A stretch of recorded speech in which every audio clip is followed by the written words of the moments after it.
দেখছেন specialreport.in আর আমি নন্দিনী রায় আপনাদের কাছে তুলে ধরব এক অন্য রকমের স্টোরি। আচ্ছা বলুন তো, কেন আজ মিডিয়া হাউসগুলোতে চাকরি পাচ্ছে না জার্নালিজমের ছাত্রছাত্রীরা? এর কারণগুলোর বিভিন্ন দিক আছে। মূলত কলেজ এবং ইউনিভার্সিটিগুলোর পড়ানোর সিলেবাসগুলোই এর কারণ। চলুন দেখে নেওয়া যাক তারই স্পেশাল রিপোর্ট।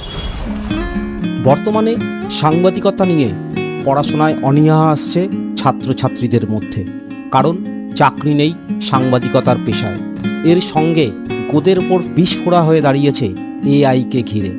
মিডিয়া প্রফেশনে সাংবাদিকতা ছাড়াও আরও অনেক দরজা খোলা থাকে।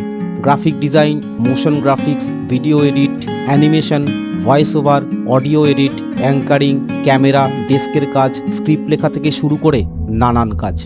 কিন্তু এআই যেভাবে প্রত্যেকটা ক্ষেত্রে বিস্তার লাভ করছে, তাতে মিডিয়ার সঙ্গে জড়িত কর্মচারীদের কপালে রীতিমতো ভাঁজ পড়ছে।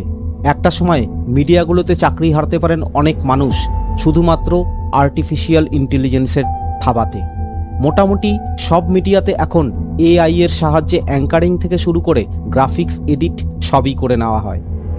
আর এর পাশাপাশি কলেজগুলোতে জার্নালিজমের যেসব পাঠ পড়ানো হয়, সেই সেকেলে পাঠ পড়ে মিডিয়া ওয়ার্ল্ডে চাকরি পাওয়া বড়ই ভাগ্যের ব্যাপার। দেখুন তারই একটা স্পেশাল রিপোর্ট আপনাদের জন্য। প্রথমত প্রিন্ট মিডিয়া বলুন আর ইলেকট্রনিক্স মিডিয়া, এই জায়গাগুলোতে যেভাবে যে লেভেলে কাজ করা হয় তার বিন্দুমাত্র শেখানো হয় না কলেজ ইউনিভার্সিটিগুলোতে, কারণ তাদের সিলেবাসটাই সেকেলে টাইপের, অর্থাৎ অনেক পুরাতন। আর প্রফেসররা নিজেরাই কিছু জানে না মিডিয়া সম্বন্ধে, তো ছাত্রছাত্রীদের শেখাবেটা কি? প্রিন্ট মিডিয়াতে কাজ করতে হয় সাধারণত ইনডিজাইন, ফটোশপ, কোরেল র, ইলাস্ট্রেটর সহ আরও অনেক লেটেস্ট ভার্সন অ্যাপ্লিকেশনগুলোতে।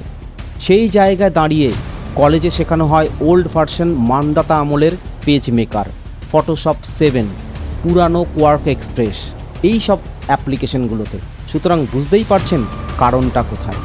দ্বিতীয়ত ইলেকট্রনিক্স মিডিয়াতে কাজ করা হয় Premiere Pro, CC24, DaVinci Resolve, After Effects, Illustrator, Nuendo, Cubase, Nuke, এই ধরনের প্রফেশনাল অ্যাপ্লিকেশনগুলোতে, যেখানে কলেজের প্রফেসররা এই সমস্ত অ্যাপ্লিকেশনগুলোর হয়তো নামই শোনেনি।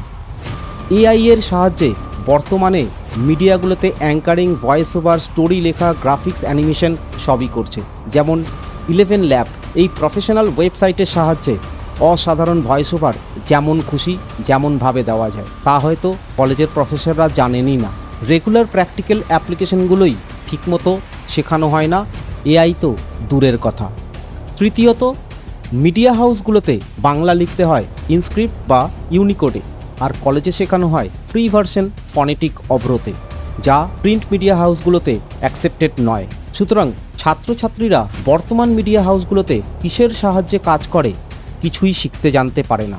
এছাড়া জার্নালিজমের ছাত্রছাত্রীদের সবথেকে বড় যে বিষয়টা দরকার, কপি লেখা, কন্টেন্ট লেখা, অ্যাঙ্কারিং করা, রিপোর্টিং করা, ইন্টারভিউ নেওয়া, এগুলো কলেজের শিক্ষক শিক্ষিকাদের কাছ থেকে জানতে পারে না, কারণ শিক্ষক শিক্ষিকা নিজেরাই কিছু জানে না, কারণ তারা কোনোদিন মিডিয়াতে চাকরি করেননি। কলেজ এবং ইউনিভার্সিটিগুলোতে মিডিয়া থেকে অনেক সময় গেস্ট লেকচারার হায়ার করে, কিন্তু তাদের যে পয়সাটুকু দেয় এবং তা দেওয়া নিয়ে যা ছিনিমিনি খেলা করে, এতে মিডিয়ার কেউ কলেজে লেকচারার হিসাবে পড়াতেও চান না। এহেন অবস্থা জার্নালিজম স্টুডেন্টদের। চতুর্থত পশ্চিমবঙ্গে মেইন স্ট্রিম মিডিয়া মাত্র হাতে গোনা কয়েকটা, এখানে কোনো ভ্যাকেন্সি সাধারণত থাকে না। তাহলে এই ছাত্রছাত্রীরা যাবে কোথায়? মেইন স্ট্রিম মিডিয়া তো দূরের কথা, পার্টিসিপেটরি মিডিয়াগুলোতে কাজ করারও যোগ্যতা এই ছাত্রছাত্রীদের তৈরি হয় না কলেজ থেকে। জার্নালিজমে MA করা একটা স্টুডেন্ট ঠিকমতো ক্যামেরা চালাতে পারে না, কপি লিখতে পারে না, একটা ইন্টারভিউ, একটা PTC দিতে পারে না। সুতরাং এই মিডিয়া স্টাডিজ পড়া স্টুডেন্টদের পাস আউটের পর বাড়িতে বসে থাকতে হয়। এদিকে প্রফেসররা অর্থাৎ প্রসেসররা মোটা টাকা মাইনে নিয়ে তার উপর বাড়িতে আবার জার্নালিজম পড়ায় মোটা টাকার বিনিময়। জার্নালিজমের কোর্সটা পুরোটাই একটা প্র্যাকটিক্যাল অ্যাপ্লিকেশন এবং কম্পিউটার বেস। এই প্র্যাকটিক্যাল অ্যাপ্লিকেশনটা বাদ দিয়ে উল্টো পিরামিড, সোজা পিরামিড, বার্লোস থিওরি পড়ানো হয়। এই সব থিওরি পড়ে অন্তত বর্তমান মিডিয়াতে কাজ করা যায় না। এবারে আরও একটা বড় বিষয় হলো সিলেবাস। NEP অর্থাৎ ন্যাশনাল এডুকেশন পলিসি 2023 চালু হওয়ার পর CBCS সিলেবাস বাদ দিয়ে সিসিএফ সিলেবাস চালু করা হয়। আর এই এনইপি সিলেবাস চালু হওয়ার পর কলেজগুলোতে পড়াশোনা প্রায় উঠেই গিয়েছে। যেন এনইপি মানে হয়ে দাঁড়িয়েছে নো এডুকেশন প্রেশার। পুজোর ছুটি, বছরে 2 বার পরীক্ষা, সেমিনার, নাচ গান, খাওয়া দাওয়া, বসন্ত উৎসব সব মিলে চলে যায় 9 মাস। পড়ে থাকে মাত্র হাতে 3 মাস।